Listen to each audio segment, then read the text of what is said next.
왜 너만 특별하다고 생각해? 모두가 위대한 사람이 될 수 있다라는 헛소리. 오늘날 우리 모두가 굳게 믿고 있는 명제가 있다. 바로 우리가 아주 특별한 일을 하게 될 거라는 믿음이다. 유명인이 재계의 거물, 이 정치인이 그렇게 이야기한다. 심지어 오프라 윈프리조차도 그렇게 말한다. 그러니까 틀림없이 사실이다.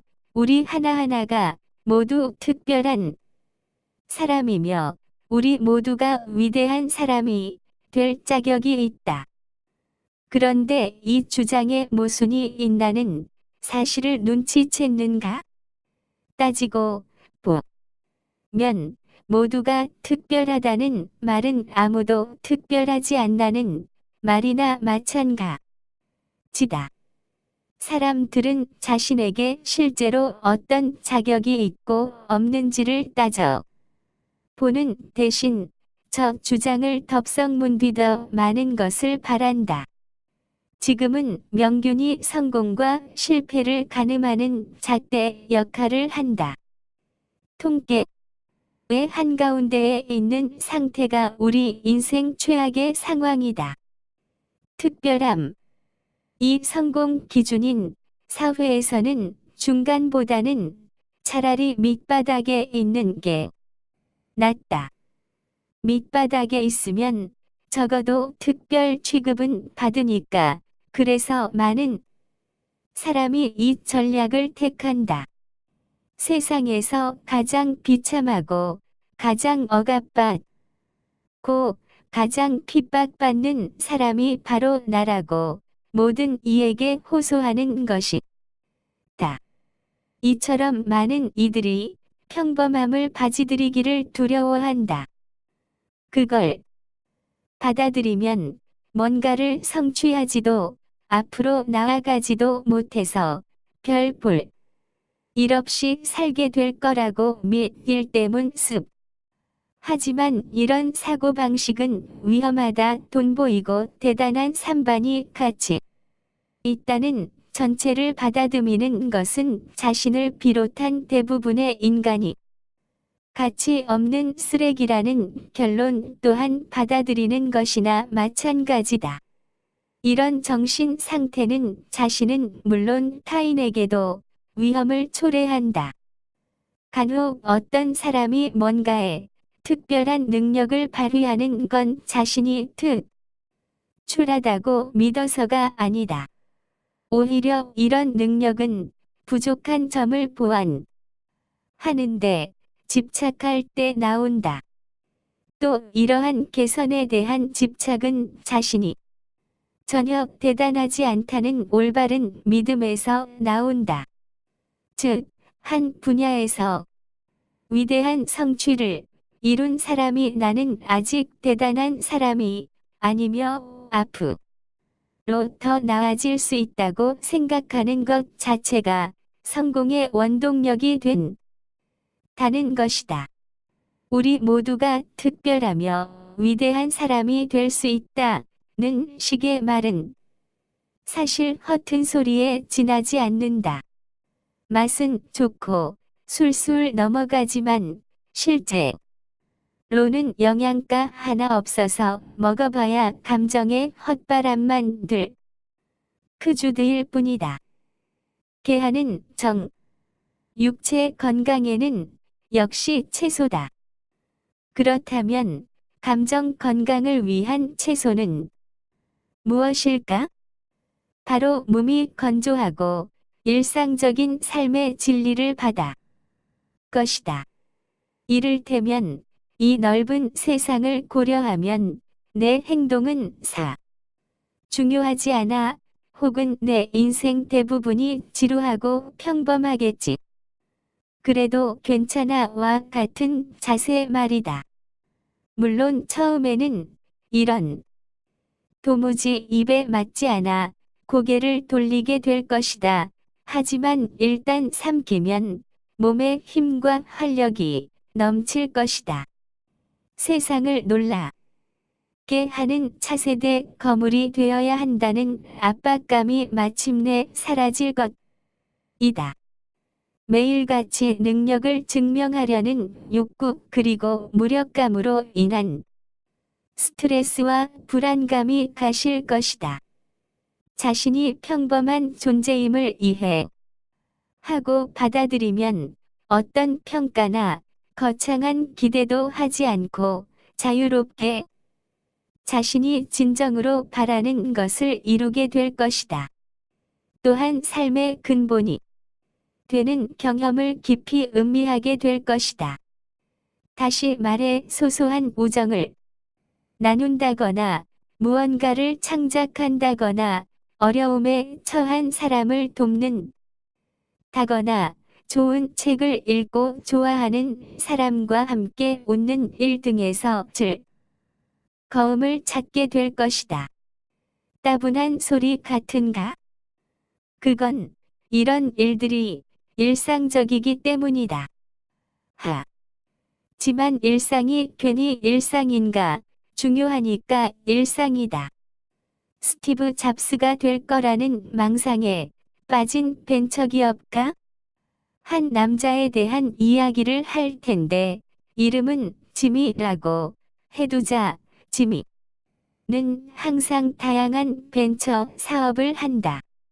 어쩌다 당신이 그에게 요새 뭘 하냐고 묻는다면 지미는 자신이 컨설팅하고 있는 회사의 이름을 떠벌리거나 또는 대박을 낼 의료 애플리케이션에 대한 설명을 시콜콜 늘어놓으며 자금을 댈 엔젤 투자자를 찾는 중이라고 하거나 혹은 자선 행사에서 자신이 기조연설을 할 예정이라고 말하고 아니면 자기가 기존 것보다 더 효율적인 주유기를 고안했는데 그걸로 몇십억 달러는 벌어들일 거라고 대답할 것이다. 이 남자는 잠시도 쉬는 법이 없이 늘 분주하다. 틈만 나면 자신이 하는 일이 어떻게 세상을 돌아가게 하는지 자신의 최신 아이디어가 얼마나 훌륭한지를 설파한다. 게다가 자기가 무슨 신문 기자라 도 되는 양 늘 유명인의 이름을 들먹인다. 지미는 늘 긍정적이다. 자신을 채찍질하고 언제나 수완을 발휘하는 그는 진정한 야심가다. 야심가라는 단어가 뭘 의미하건 간에 함성은 지미가 한편으로 완전한 게으름뱅이라는 사실이다. 지미는 항상 말뿐이다. 술에 취해 대부분의 시간을 보내며 사업 아이디어뿐만 아니라 술집과 근사한 식당에 돈을 펑펑 써버린다. 지미는 프로 거머리다. 미래 기술이 어쩌고저쩌고 떠들어대며 가족과 지 구워 삶아서 그들이 힘들게 번 돈을 빨아먹는다. 물론 노력하는 신용은 한다. 전화기를 집어들고 거물들에게 전화를 걸어 유명인의 이름을 팔아서 영업을 하지만 실제로는 아무 일도 일어나지 않는다. 그의 벤지는 아무런 꽃을 피우지 않았다. 그런데도 그는 이 짓을 수년 동안 계속했다. 여자친구들에게 붙고 점점 더 먼 친척에게 손을 벌리며 20대 후반까지 그렇게 살았다. 더 황당한 건 지미가 이런 상황에 만족을 느꼈다는 것이다. 왜 자신감은 망상에 가까웠다. 누군가 자신을 비웃거나 통화 중에 일방적으로 전화를 끊으면 지미는 속으로 그들이 일생일대에 회를 잃었다고 생각했다. 누군가 자신의 엉터리 사업 아이디어를 비관하면 자신의 천재성을 이해하기에는 그들이 너무 미숙하다고 여겼다. 누군가 자신의 성공을 부러워하는 증오꾼이었다. 물론 그도 돈을 벌긴 했다. 대체로 미심쩍은 수단을 사용한다는 게 문제였지만 다른 사람의 사업 아이디어를 자기 것이라고 하며 팔거나 속임수를 써서 대출을 받았다. 심지어 다른 이의 신생 벤처기업 자본을 자신에게 투자하도록 유도하기도 했다. 가끔은 사람들을 부추겨 돈을 받고 강연할 기회를 얻기도 했다. 무슨 얘기를 을지는 짐작도 안 간다. 가장 웃기는 점은 지미가 자신의 헛소리를 진짜로 믿었다는 것이다. 지미의 망상은 화를 불러일으키는 것은 모조리 튕겨내는 막힌 방탄 장갑이었다. 40-50년 전에 자존감 높이기가 심리학에서 맹위를 떨쳤다. 당시의 연구에 따르면 자신을 높이 평가하는 사람이 일반적으로 일을 더 잘하고 문제를 더 적게 만들었다. 따라서 당시의 많은 연구자와 정책 이반자가 사람들의 자존감을 높이면 눈에 띄는 사회적 이익을 얻을 것으로 믿었다. 이를테면 범죄가 줄어들고 학업 성적이 올라가며 취업이 잘 되고 재정 적자가 감소하리라고 예상했다. 그 결과 부모들이 자존감에 대해 배우기 시작했고 심리 치료사와 정치인, 교사가 가세하면서 가봐 높이기는 교육 정책의 일환이 되었다. 예를 들어 이런 것들이다. 학교에서는 학업 성취도가 낮은 아이들을 배려하기 위해 학점 부풀리기를 시행했다. 갖가지 평범하고 뻔한 활동에 대한 참가상과 엉터리 트로피를 만들었다. 과제. 아이들에게 자신이 특별한 이유나 자기한테서 가장 마음에 드는 점 5가지를 적어 오라고 했다. 또 교회에서는 목사가 신도에게 이렇게 설교했다. 신의 눈에는 우리 한 사람 한 사람이 모두 특별하며 모두가 평범함을 넘어 탁월함을 얻을 운명이다. 사업과 기부역 세미나에서도 이런 역설적인 주문을 구호로 삼았다. 우리 모두가 특별하며 엄청난 성공을 거둘 수 있다. 하지만 다음 세대에 이르러 우리 모두가 특별한 건 아니라는 생각이 상식이 됐다. 그동안 드러난 바에 의하면 그럴듯한 이유 없이 자신에게 만족감을 느끼는 건 사실 아무 소용이 없다. 다부지고 출세한 성인이 되는 데는 역경과 실패가 실제로 도움이 되며 심지어 필수적이다. 사람들이 자신을 특별하게 여기고 자기에게 만족감을 느끼게 해봐야 빌 게이츠와 마틴 루터 킹이 쏟아져 나오지는 않는다.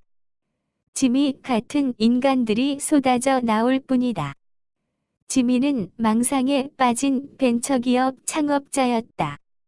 날마다 대마초를 원했고 쓸만한 재주라고는 스스로를 치켜세우고 그걸 그대로 믿어버리는 능력뿐이었다.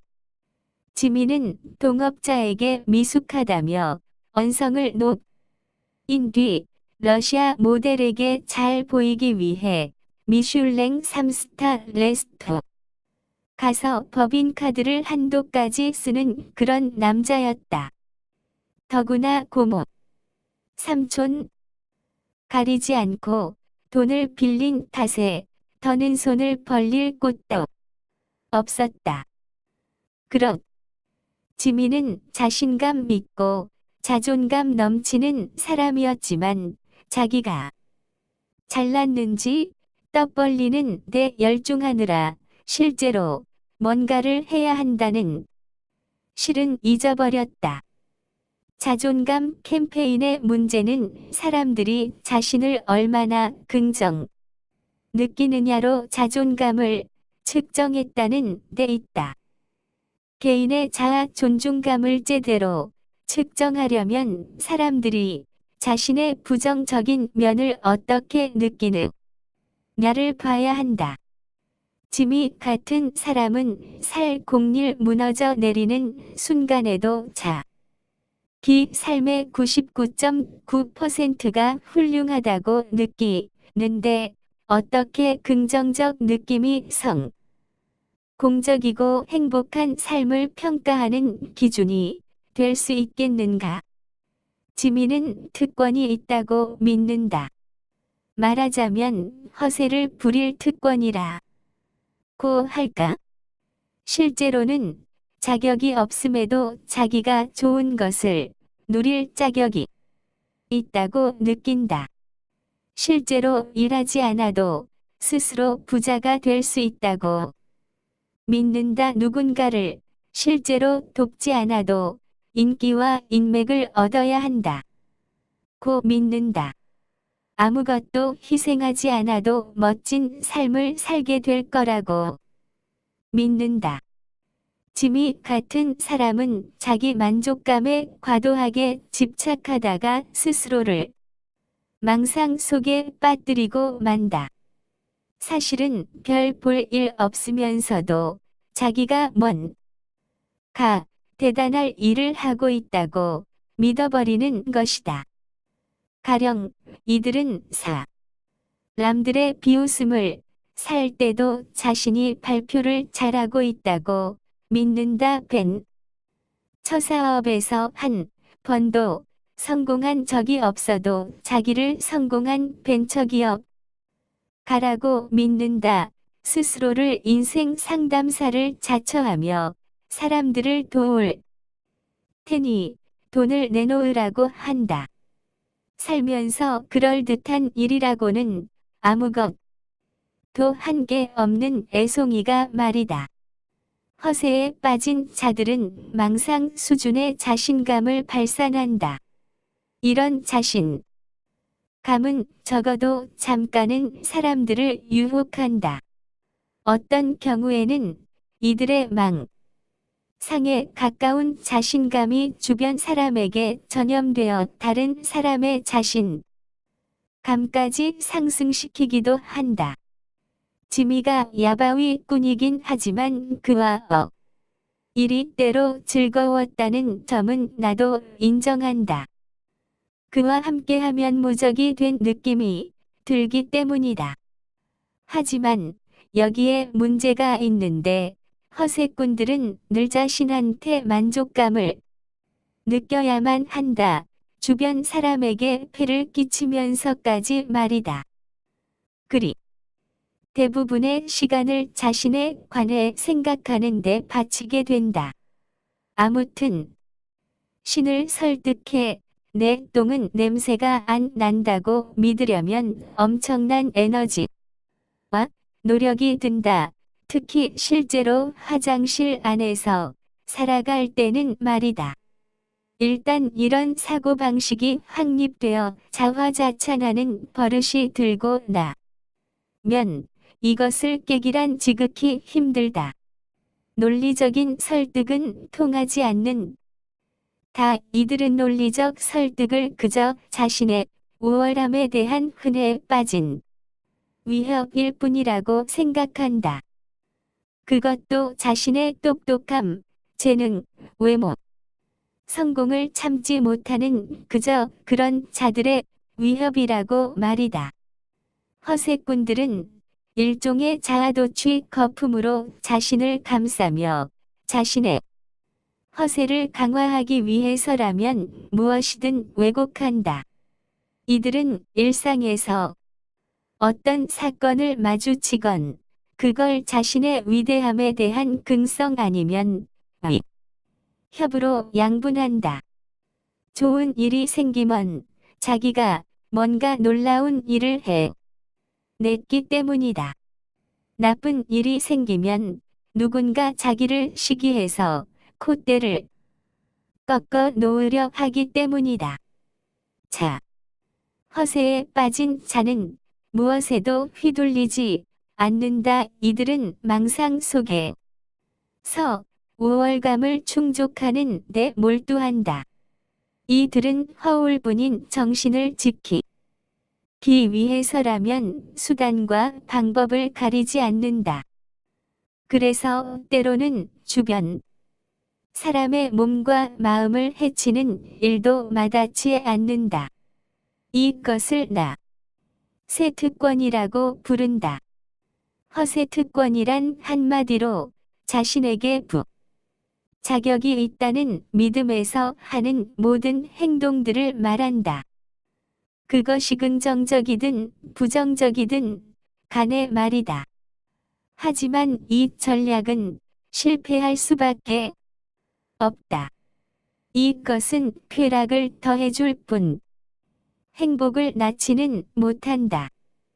자아 존중감을 제대로 측정하려면 긍정적 경험을 어떻게 느까는 지가 아니라 부정적 경험을 어떻게 느끼는지를 봐야 한다.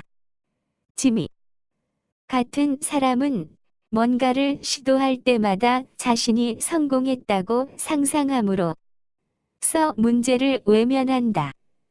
자신에게 얼마나 만족하든 이런 사람들은 문제를 정면으로 마주할 힘이 없는 나약한 자들이다. 실제로 지문감이 높은 사람은 자신의 부정적인 부분을 그대로 볼 수 있다.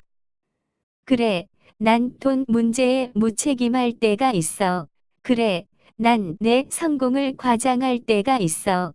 그래, 난 타인에게 지나치게 의존해 자립심을 키워야겠어. 그리고 더 나은 사람이 되기 위해 행동한다.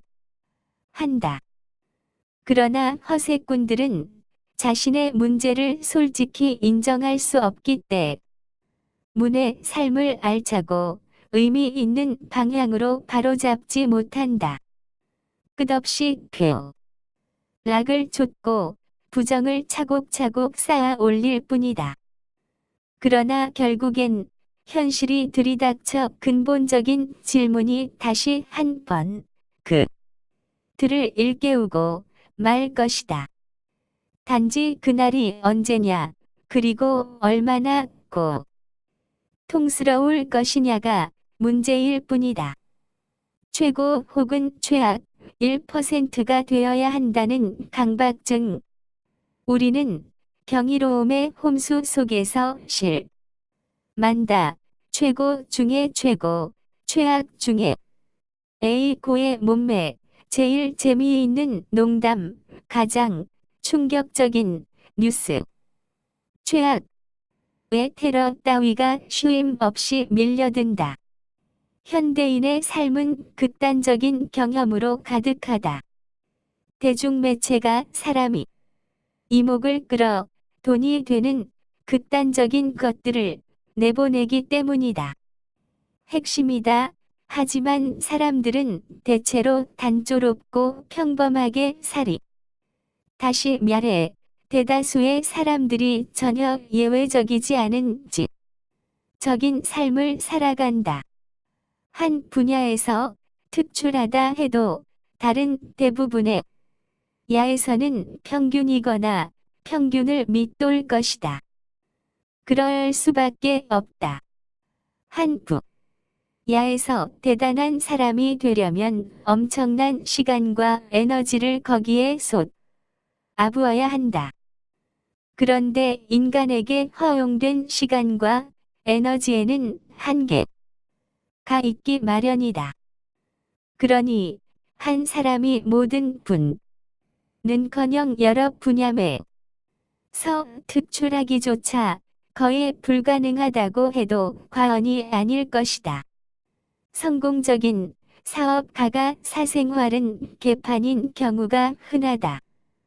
불세출에 운동선수가 뇌절제술을 받은 돌덩어리처럼 천박하고 멍청한 경우도 흔하다. 수많은 유명인이 들의 추종자들만큼이나 삶에 대해 아무것도 모른다. 우리 모두는 대체로 평범한 사람인데 세간의 이목을 끄는 건 전부 극단적인 것들이다. 우리는 이 사실을 이미 대충 눈치채고 있지. 만 입에 올리지도 않고 이게 왜 문제인지 논의하는 일도 없다. 인터넷, 구글, 페이스북, 유튜브, 수백 개의 TV 채널 등 미디어의 힘은 굉장하다 하지만 인간의 주의력은 제한되어 있다. 우리는 끊임없이 밀려드는 정보의 물결을 다 처리할 수 없다. 따라서 의 관심을 끄는 0과 1의 나열은 수많은 정보 중 0.0001%에 속하는 희예외적인 것들 뿐이다. 간다. 극히 평균. 극단적인 정보의 홍수 속에서 우리는 예외주의를 새로운 기준으로 받아들이고 있다. 그런데 예외적인 정보가 쇄도하면 지극히 평범한 우리로서는 불안과 절박함을 느낄 수밖에 없다. 누구나 어디 한 군데는 분명히 부족한 면이 있게 마련이니까. 그래서 점점 더 허와 중독을 통해 보상받으려는 욕구를 느끼고 결과적으로 스스로를 과장하거나 타인을 과장하거나 둘 중 하나를 택하게 된다. 이를 위해 누군가는 벼락부자가 되기 위한 계획을 꾸며낸다. 누군가는 굶주린 아이를 구하기 위해 하늘을 가로질러 아프리카로 향한다. 누군가는 학교에서 최고가 되어 상이란 상은 모조리 휩쓴 다 누군가는 학교에 총을 난사한다. 누군가는 말하고 숨 쉬는 모든 것과 섹스하려 한다. 이런 현상은 내가 앞서 말한 허세 문화 확대와 맥을 같이 한다. 이런 문화적 변화를 밀레니엄 세대 탓으로 돌리는 목소리가 있지만 그건 그들이 가장 유행에 민감하고 눈에 잘 띄는 세대이기 때문일 것이다. 사실 허세를 부리는 경향이 사회 전반에 존재한다는 건 누가 왕분명하다. 난 이런 경향이 대중매체가 선도한 예외주의와 연관된다고 생각한다. 문제는 최첨단 기술과 매스미디어 마케팅이 보편화되면서 사람들이 자신에게 거는 기대가 왜곡되었다는 것이다. 예외적인 것이 범람하면서 사람들은 자신을 더 못났다고 느끼게 됐다. 그리고 주목받거나 존재감을 드러내기 위해 더 극단적이고 더 근본적으로 행동하고 더 자신감을 가져야 할 필요를 느끼게 됐다. 어린 시절 난 깊은 인간관계를 맺을 때 불안을 느꼈는데 이런 불안을 악화시킨 건 대중문화에 만연한 남성성에 대한 그릇된 편견 때문이었다. 그런데 이런 이야기가 아직도 돌아다닌다. 럼파티를 즐겨야 멋진 남자다. 여자한테 칭찬받는 게 존중.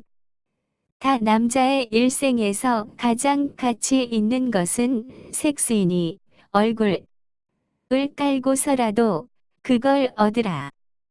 대중매체가 비현실적인 정보를 계속 쏟아냄에 따라 우리는 비현실적으로 높은 기준을 지나치게 자주 접하게 되고 그 결과 불안감은 더욱 커진다.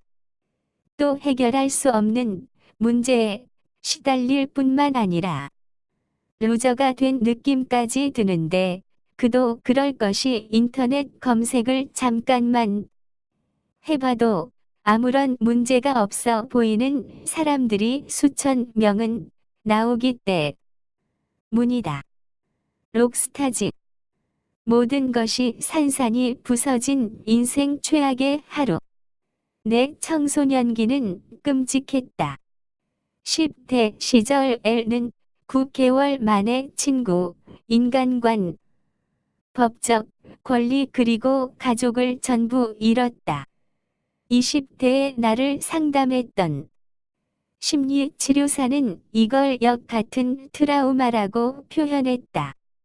난 그 후로 10여 년 동안 이 문제를 해결하기 위해 애썼고 자신에게만 몰두하는 허세에 빠진 철부지가 되지 않으려 노력했다. 내 이야기를 한번 들어볼 텐가? 오전 9시 생물학 수업. 나는 책상에 엎드려 시계 초침을 바라보고 있었다. 째깍거리는 소리가 염색체와 유사분열에 관해 옹열대는 선생님의 말소리 사이로 끼어들었다. 답답하고 화난 교실에 갇힌 열쇠 살답게 난 지루했다. 누군가 문을 두드렸다. 교감 선생님이 고개를 들이밀었다. 실례하겠습니다. 마크, 잠깐 나와서 나 좀 볼래? 아, 가방도 가지고 나. 와, 이상했다. 학생이 교감에게 불려가는 일은 종종 있다. 하지만 교감이 학생을 직접 부르러 오는 일은 흔치 않다. 난 가방을 챙겨서 나갔다. 복도에는 우리 말고는 아무도 없었다. 베이지색 사물함 수백 개가 늘어서 있었다. 마크, 내 사물함 좀 봐도 될까? 그럼요. 난 슬렁슬렁 복도를 가로질렀다. 덮벅머리에 헐렁한 청바지와 메탈밴, 판테라가 그려진 티셔츠 차림을 한 채로 사물함 앞에 다다르자 교감이 말했다. 열어볼래? 난 그렇게 했다. 교감은 한 걸음 앞으로 나오더니 공책과 연필만 빼고 코트, 운, 돈가방, 배낭 등 사물함에 있는 모든 물품을 챙겼다. 그런 뒤걸음을 옮겼다. 따라오너라. 그는 뒤도 안 돌아보고 말했다. 불안이 엄습했다. 교감실로 따라 들어가니 교감은 나더러 앉으라고 했다. 문을 닫아 걸고 창가로 가서 블라인드를 내렸다. 난 손에 땀이 나기 시작했다. 이건 보통 일이 아니었다. 그는 자리에 가만히 앉아서 내 물건을 샅샅이 뒤졌다.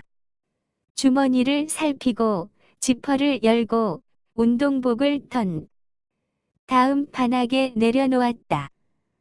교감은 먼 산을 바라보며 말했다.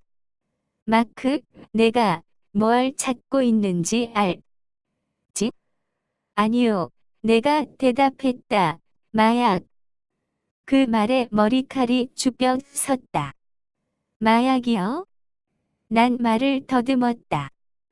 무슨 마약이요? 교감은 엄한 눈길로 날 노려봤다. 글쎄다. 무슨 마약을 하니?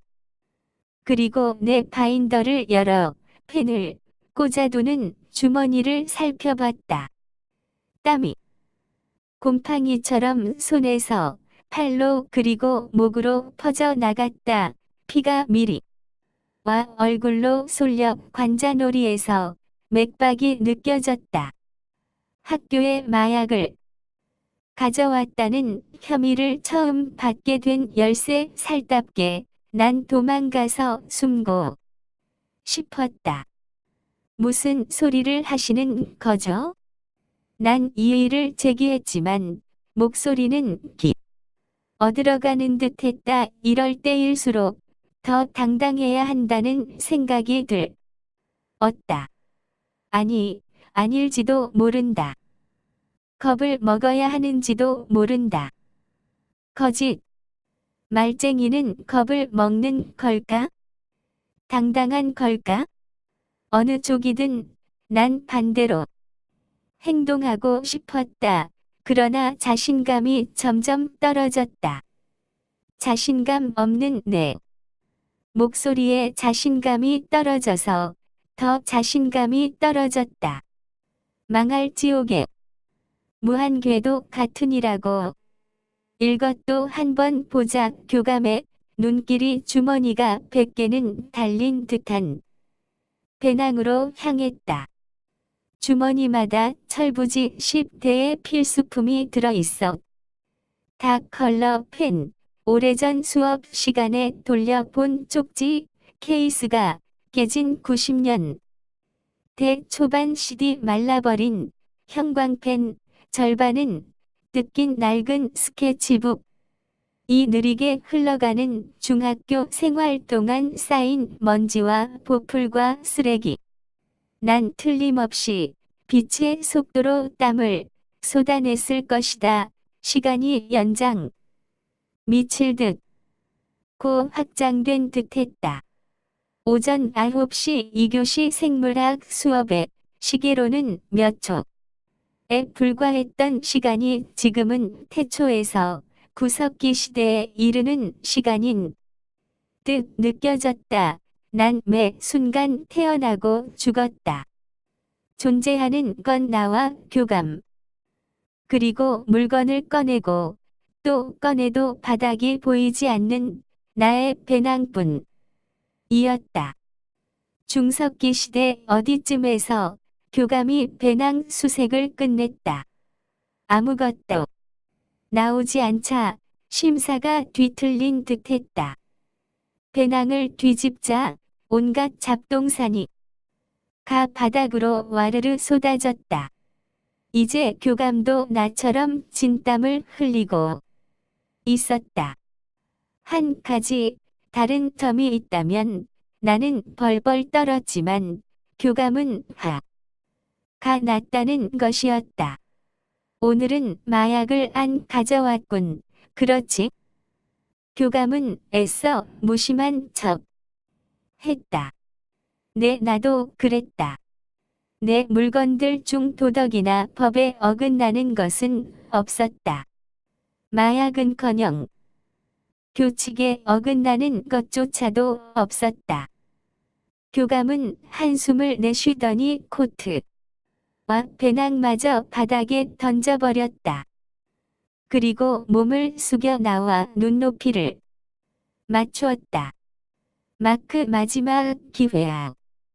솔직히 말하는 게 좋을 걸. 나중에 거짓말 이들 통나면 그때는 나도 책임 못 져. 난 침을 꼴깍 삼켰다. 자, 사실대로 말해. 교감이 다그쳤다. 마약 어딨어?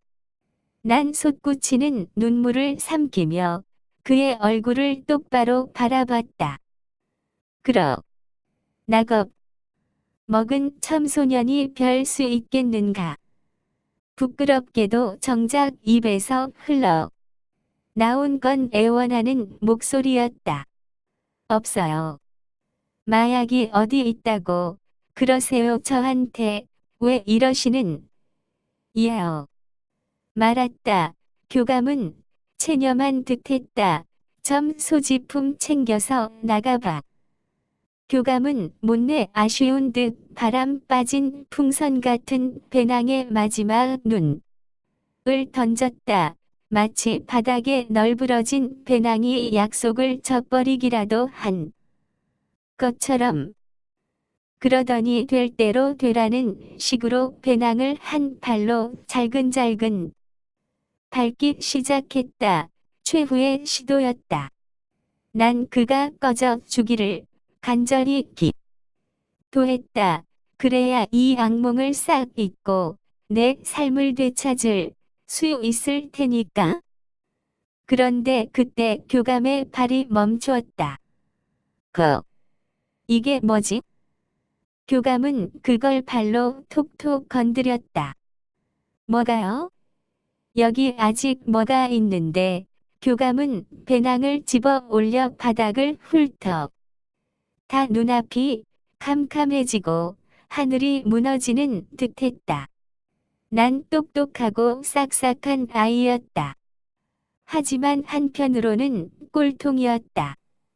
최대한 좋게 말해서 난 반항적이고 거짓말 좀 악동이었다. 분노로 가득 찬 성난 아이였다. 12살 때는 냉장고 자석으로 보안장 치를 해킹해서 한밤중에 집을 몰래 빠져나갔다. 친구 엄마가 잠든 사이 기어를 중립에 놓은 차를 도로로 밀고 나와 친구와 함께 드라이브하기도 했다. 극단적인 보수파 기독교인 영어 선생님께 낙태를 주제로 쓴 보고서를 과제로 제출하기도 했다. 친구 엄마의 남매를 친구와 함께 슬쩍한 뒤 학교 뒷골목에서 아이들에게 팔기도 했다. 그리고 배낭 밑바닥에 비밀 공간을 만들어 대마초를 숨겼다. 교감이 발로 밟은 곳이 내가 대마초를 숨긴 바로 그 공간이었다나 쭉 거짓말을 하고 있었다. 약속대로 교감은 날 봐주지 않았다. 몇 시간 뒤 수갑을 찬 채로 경찰차 뒷좌석에 갇힌 13살답게 난 이번 생은 망했다고 생각했다. 부모님은 날 집 밖으로 못 나가게 했다. 그래서 당분간 친구 없이 지내야 했고 학교에서 퇴학당하는 바람에 그 해가 끝날 때까지 집에서 공부해야 했다. 엄마의 성화에 못 이겨 머리를 잘라야 했고 마릴린 맨슨과 메탈리카의 티셔츠도 모조리 버려야 했다. 1998년을 있는 청소년에게 이건 쪽팔림에 의한 사형 선고나 마찬가지였다. 아빠는 아침이 몇 날 사무실로 끌고 가서 몇 시간 동안이나 서류 작업을 시켰다. 다시 학교에 갈 수 있게 되자마자 난 작은 사립 기독교 학교로 보내졌다. 그곳은 당연히 나와 맞지 않았다. 마침내 내가 못된 버릇을 고쳐 제대로 과제를 제출하고 올바르고 책임감 있는 성직자의 가치를 알게 되었을 때 부모님은 이혼을 결정했다. 당시 우리 가정의 문제는 우리가 했던 끔찍한 말과 행동에만 있지 않았다. 오히려 우리가 해야 했지만 하지 않았던 말과 행동이 문제였다. 우리 가족은 워런 버핏이 어떻게 돈을 버는지나 연예계의 가십과는 담을 쌓고 지냈다. 우리는 담 쌓기의 달인이었다. 어느 정도냐면 혹시 우리 집에 불이라도 났다면 이렇게 말했을 거다. 에이, 괜찮아. 좀 덥긴 하지만 점 말이야. 다 괜찮아. 부모님이 이혼했지만 접시가 날아다니고 문을 쾅쾅 닫는 일은 없었다. 누가 누구 인생을 망쳤네 하면서 격하게 말다툼하는 일도 없었다. 부모님은 이건 너희 잘못이 아니라고 말하며 형과 나를 안심시켰고 그 즉시 우리는 질의응답 시간을 가졌다.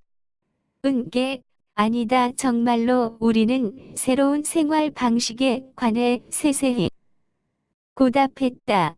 눈물 한 방울 고성 한 번이 없었다. 부모님이 그나 감정의 동요를 내비친 순간은 형과 나에게 우린 절대 바람은 안 피웠단다 라고 말했을 때였다. 와, 좋은 배 좀 덥긴 했지만 정말 괜찮았다. 우리 부모님은 좋은 분들이다. 이혼 때문에 부모님을 비난할 생각은 전혀 없다. 적어도 지금은 난 모님에겐 부모님 나름의 사정과 인생 역정과 문제가 있다.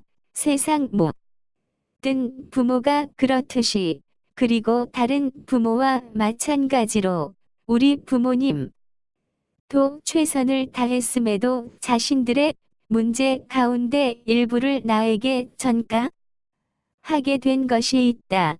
아마 나도 내 아이들에게 그럴 날이 올 것이다. 콜론 1. 잘못 1을 진심으로 사랑한다. 글 같은 트라우마를 겪으면 우리는 무의식적으로 이 문제는 절대 해결할 수 없다고 생각하게 마련이고 그렇게 가정하면 비참함과 무력감을 느끼게 된다. 하지만 그것만이 아니다. 해결할 수 없는 문제가 있을 때 우리의 무의식은 스스로가 어떤 면에서 아주 특별하거나 아주 모자라거나 중 하나라는 판단을 내린다. 또 나는 다른 사람과는 뭔가 다르고 세상의 규칙에 연연할 필요도 없다고 판단한다. 이런 것이 바로 허세다. 청소년기의 고통은 나를 허세의 길로 이끌어 난 20대 초반가 그 길에서 빠져나오지 못했다. 지미가 사업 세계에서 허세를 부리며 엄청나게 성공한 척했다면 난 인간관계 특히 여자관계에서 허세를 부렸다. 내 트라우마는 친밀감과 승낙을 축으로 돌아가 다 그래서 끊임없이 과잉보상 욕구를 느꼈다. 다시 말해 사람들이 널 사랑하고 받아들인다는 것을 항상 자신에게 증명하려 했다. 그 결과 코카인 중독자가 코카인 눈사람에 빠져드는 것처럼 여자 꽁 무늬를 따라다니는 바람둥이가 됐다. 한번 그 짓에 재미를 붙이자 좀처럼 헤어날 수가 없었다. 난 선수가 됐다. 철없고 이기적이지만 때로는 매력적인 선수. 거의 10년 내내 난 가볍고 불건전한 관계를 줄줄이 이어갔다. 섹스는 즐거웠지만 내가 갈망한 건 그게 아니었다. 내가 바란 건 인정이었다. 인기 있고 사랑받으며 생애 처음으로 가치 있는 사람이 되었다는 느낌. 인정에 대한 갈망은 나 잘난 맛에 살고 제멋대로 굴려는 내 정신 상태에 한 몫을 했다. 허세를 부리며 내 맘대로 말하고 행동하고 신뢰를 깨뜨리며 타인의 감정을 무시했다. 그리고는 나중에 건성으로 가짜는 사과를 하는 것으로 그 짓들을 정당화했다. 이 시기에 즐겁고 짜릿한 순간을 경험한 건 사실이다. 아름다운 여성도 만났다. 하지만 그 시기 내내 내 삶은 표류하고 있었다. 장을 여러 번 잃고 친구 집에 소파나 엄마 집에 얹혀 지내고 이기지도 못할 술을 마시고 친구들과 멀어졌다. 게다가 마음의 속드는 여성을 만나도 자아도취로 인해 금세 모든 걸 망치곤 했다. 고동이 깊어질수록 우리는 문제에 대항할 힘을 잃고 그에 대한 보상 심리로 허세를 받아들인다. 그리고 대체로 그 양상은 다음에 두 방식 중 하나로 나타난다. 1. 난 대단한 사람이고 남들은 다 머저리야. 그러니까 대우를 받을 자격이 있어. 2. 난 머저리고 남들은 다 대단한 사람이야. 그러니까 난 특별한, 난 특명, 대우를 받을 자격이 있어. 겉보기엔 정반대의 사고방식 같지만 그 중심에는 똑같이 이기, 적이고 나약한 속마음이 자리하고 있다. 허세꾼들이 두 방식 있다 갔다 하는 모습을 실제로 본 적 있을 것이다. 그날의 기분, 이나 그 순간의 허세 만족도에 따라 이들은 세상의 꼭대기에 있기도 하고 바닥에 있기도 하다. 짐이 가든 인간이 자아도취에 빠진 꼴통 012는 건 대부분의 사람이 쉽게 알아챈다. 망상에 가까운 자만심이 뻔히 보이기 때문이 다 하지만 끊임없이 자신을 못나고 가치 없다고 여기는 사람도 실은 허세꾼이라는 건 잘 모른다. 세상 만사를 다 끌어들여 자신을 해자로 몰아가는 사고방식도 엄청나게 이기적인 태도다. 내겐 물론 분개도 없다는 믿음과 마찬가지로 내겐 해결할 수 없는 문제가 있다는 믿음을 유지하는 데도 상당한 에너지와 망상에 가까운 자의식이 필요하다. 사실 나 혼자만의 문제 같은 건 존재하지 않는다. 당신이 경험하는 문제를 수많은 사람이 과거에 겪었고 지금도 겪고 있고 내에도 겪을 것이다. 주변 사람들 또한 그럴 것이다. 당신이 긴 문제나 당신이 느끼는 고통을 과소평가하는 게 아니다. 신용도 때를 봐가며 하라는 소리가 아니다. 내가 하고 싶은 말은 하나다. 당신은 특별하지 않다. 당신은 유망주도 아니고 실패자도 아니다. 불교의 가르침에 따르면 것이란 각자가 제멋대로 만들어낸 관념일 뿐이며 우리는 내가 존재한다는 생각 자체를 버려야 한다. 다른 말로 하면 자의적인 기준으로 자신을 규정하는 행위는 사실상 자승자박이나 마찬가지이니 차라리 모든 것을 놓아버리는 편이 낫다는 뜻이다. 어떻게 보면 신경 끄라는 소리나 마찬가지다. 좀 삐딱하게 들리지만 이런 마음가짐으로 살아갈 때 얻을 수 있는 심리적 이점이 있다. 머릿속에 담고 있는 자아상을 버리면 자유롭게 행동하고 실패하며 성장할 수 있다. 난 인간관계에 서툰 것 같아라고 있는 그대로 받아들이면 그 순간 당신의 에너지를 갉아먹던 수많은 관계에서 놓아질 수 있다. 사회적인 사람이 되어야 한다는 당신의 정체성이 사라지기 때문이다. 그래, 난 항아가 아니라 샌님인가 봐라고 자기를 있는 그대로 받아들이는 학생은 속박에서 벗어나 열정을 되찾을 수 있다. 흑자가 되겠다는 꿈을 쫓다가 실패해도 거리낄 것이 없기 때문이다. 여기 어찌 보면 좋기도 하고 어찌 보면 나쁘기도 한 소식이 있다. 거두절미하고 말하자면 당신의 문제는 특별하지 않다. 그렇기 때문에 놓아버리면 크나큰 자유를 맛볼 수 있다. 근거 없는 확신으로 인한 두려움도 일종의 허세를 낳는다. 내가 단 비행기가 사고로 추락할 비행기라고 믿을 때 내 사업 계획이 모두가 비웃을 어리석은 계획이라고 생각할 때 내가 바로 조롱하고 비웃을 사람이라고 여길 때 우리는 자기도 모르로 이렇게 생각하고 있는 거다. 난 달라. 남들과는 달라. 해. 이게 바로 자아도취, 나르시시즘이라는 거다.